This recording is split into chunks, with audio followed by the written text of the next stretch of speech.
Hi guys, मेरा नाम अजय शरावत है। आप सभी लोग जानते हैं कि हमारी कंट्री में 500 और 1000 के नोट बैन कर दिए गए। 8 नवंबर को मोदी जी के खुद के भाषण के बाद जब ये नोट बैन हो गए तो मैं वेट कर रहा था कि कुछ लोग नई नई तरह की थ्योरीज निकालेंगे, बिकॉज पहली बार करप्शन को खत्म करने के लिए एक पहली बार ऐसा प्राइम मिनिस्टर आया जिसने इतना सख्त स्टेप लिया है। और अगर आप लोग को लगता हो कि ये सडन हो गया, जैसे सारे पॉलिटिशियंस करें नहीं, अचानक कैसे कर सकते हो, जनता कह रही है अचानक कैसे कर सकती हो, अगर आपको ध्यान ना हो, प्रधानमंत्री जी ने हमेशा आपको इशारे से जरूर बताया, it was a part of a plan. ये कभी भी आपके लिए अचानक नहीं था। आपके आधार कार्ड बनाना अचानक नहीं हुआ। आधार कार्ड के बाद जनधन योजना चलाना, जिसमें आपके बैंक अकाउंट खोले गए, आपकी चीजों को पेपरलेस किया गया, वो अचानक नहीं हुआ। सब्सिडीज के पैसे अकाउंट्स में जाना, एलपीजी के सब्सिडी के पैसे अकाउंट्स में जाना, वो अचानक नहीं हुआ। एग्रीकल्चर की सब्सिडी के पैसे अकाउंट्स में जाना, वो अचानक नहीं हुआ।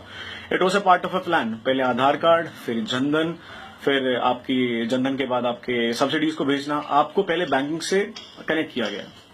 लेकिन फिर भी बिकॉज मेरा कंट्री कभी से आलसपने में जूझता रहा है, तो बहुत सारे मेरे महानुभावों ने, बहुत सारे लाखों लोगों ने बैंक अकाउंट तब भी नहीं खुलवाए।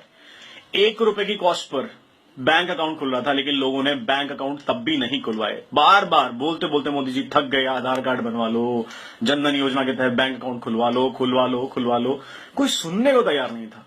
ठीक है, फाइनली 8 नवंबर को यह स्टेप ले लिया गया कि 500 से 1000 के नोट को हम बंद कर रहे हैं, ताकि हम करप्शन के एक बहुत बड़े लेवल को खत्म कर सकें और पूरी मार्केट की करेंसी मार्केट के अंदर वापस आ जाए, जो कि घरों में दबी पड़ी हुई है। अगर आपने देखा हो, लोग कह रहे हैं कि भाई इससे करप्शन पर कोई फर्क नहीं पड़ेगा, खासकर मेरे माननीय योग पुरुष केजरीवाल जी। सही बता रहा हूं केजरीवाल जी, अगर ये डेमोक्रेसी और कानून ने हमारे हाथ नहीं बांधे होते ना, सच में हम आपका मार मार के मोड़ बना देते हैं। मतलब सोचो, इतना फ्रस्ट्रेटेड हो गए हम लोग एज ए यंगस्टर, आपको देखते देखते, आपकी बातों को सुनते सुनते। इतने घटिया ख्यालात हैं आपके। एक छोले भटूरे वाला ना दिल्ली में आपसे ज्यादा समझदारी की बात कर सकता है। और कौन लोग? क्यों? क्योंकि मोदी जी ने आपके करप्शन का एजेंडा छीन लिया है। आप आए थे ना करप्शन का एजेंडा लेके, क्योंकि आज मोदी जी ने करप्शन का एजेंडा ले लिया, तो आप सोच रहे हो कि मैं इलेक्शन किस ब्याह पर लड़ूंगा। अरे कभी तो अपनी ग्रीड को छोड़ो, अरे कभी तो अपने लालच को छोड़ो। इतना बड़ा स्टेप लिया गया है, अब तो सुधर जाओ। तुम पता नहीं इनकम टैक्स डिपार्टमेंट में थे या नहीं थे सर, पता नहीं आपका क्या सीन है सर, किसने आपको इनकम टैक्स डिपार्टमेंट में रखा पता नहीं। और कौन कहता है कि आप दिल्ली के मुख्यमंत्री हो यार, बस हम आपसे ही दुखी हो गए हैं। मतलब ऐसे ऐसे स्टेटमेंट। अच्छा देखो, करप्शन के केस से कौन कौन बौखलाया। अरविंद केजरीवाल जेन्युइन था, राहुल गांधी जेन्युइन है भाई, जिंदगी भर परिवार ने घोटाला ही तो किया, और क्या किया है। कौन कौन अगेंस्ट खड़े हैं? मुलायम सिंह यादव मुलायम सिंह यादव को आप ऑनेस्ट लीडर मानते हो? लालू प्रसाद यादव, उसका जो फॉर्डर घोटाले में तो खुद जेल से छूटा, उसको आप ऑनेस्ट लीडर मानते हो? मायावती, नोटों की माला पहनने वाली ऐसे लीडर। ऑपोजिशन में कौन कौन है? ममता बनर्जी, जिसने खुद कलकत्ता का भट्टा बटा दिया। एक बार ये देखो कि कौन लोग अपोज कर रहे हैं इस डिसीजन को। दोस्तों समझो, इन नेताओं के चंगुल में मत आओ, ये चीज को देखो। हाँ, सब परेशान है, मैं भी परेशान हूं, मेरे पास भी 150 रुपए थे, 3-4 दिन से ऐसे ही घूम रहा हूं, मैं एटीएम तक एक्सेस नहीं कर पाया हूं।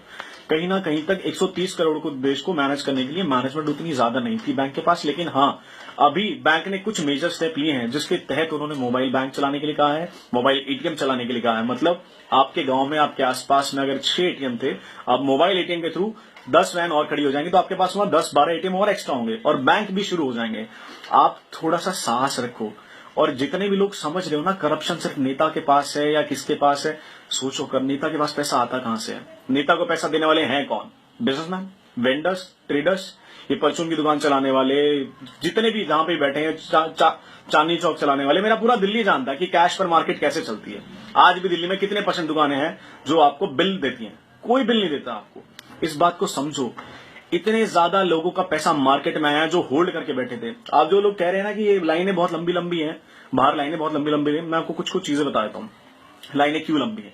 इनमें से आधे से ज्यादा लोग वो हैं जिनके फैक्ट्री ओनर्स ने अपनी लेबर को छुट्टी देके, पैसे देके भेजा कि जाओ डिपॉजिट करा के लाओ, कैश एक्सचेंज करा के लाओ, ताकि वो अपने ब्लैक का व्हाइट कर सकें। इनमें से ज्यादा पॉपुलेशन वो जो उस पैसे को रिपीट कर रहे हैं। हमारे जैसे लोग हैं, 4.5 से 5% के सैलरी लोग हैं जो सिर्फ तनख्वाह में से अपना टैक्स कटाते थे। बाकी तो टैक्स का पैसा ही खा रहे थे। रोज टैक्स बचाओ, ये टैक्स ही नहीं भरते। डॉक्टर हैं, कितने इंडिपेंडेंट क्लिनिक्स हैं, कितनी इंडिपेंडेंट शॉप हैं, ट्रेडर्स हैं, चांदनी चौक है, भगीरथ पैलेस है, मार्केट है, जहां सिर्फ कच्चे का काम होता है। मैं खुले में बता रहा हूं, सिर्फ कच्चे का काम होता है। जहां पे कहा जाता है भाई साहब कच्चे में डील करेंगे, ये ना आपको कभी बिल देंगे। इनका धंधा होता है 60 लाख का, और इनकी इनकम टैक्स रिटर्न फाइल उठा के देखोगे ना तो मिलेगी आपको 7 लाख रुपए की। तो सोच के देखो, क्यों सैलरीड आदमी, एक सैलरी वाला आदमी ही सारे भारत का टैक्स क्यों भरेगा?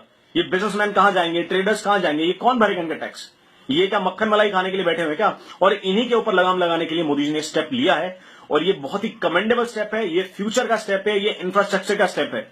इस स्टेप के अंदर मोदी जी को अगर हम सपोर्ट नहीं करते तो हम कायर हैं, हम पे धिक्कार है हमारी जिंदगी पर कि एक ऐसा प्रधानमंत्री मिला है जो इस देश को कहीं ले जाने में सक्षम है, उसे ले जाने की राह रखता है और हम आज उसे सपोर्ट तक नहीं कर पा रहे हैं।